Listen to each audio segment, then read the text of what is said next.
আজ আন্তর্জাতিক মানবিক সহায়তা অভিযানে ফিলিস্তিনের দিকে রওনা হয়েছে গ্লোবাল সুমুড ফ্লোটিলা।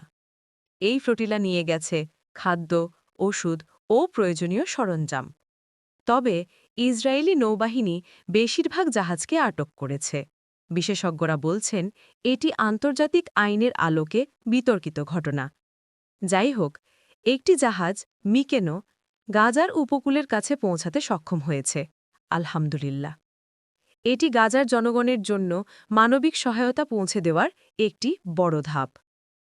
আন্তর্জাতিক সম্প্রদায় ইতিমধ্যেই ঘটনার নিন্দা জানিয়েছে।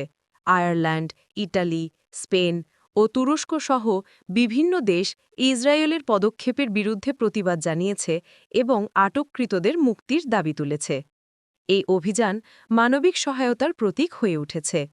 গাজার জনগণের দুর্দশা লাঘবের জন্য বিশ্বকে একত্রিত করছে।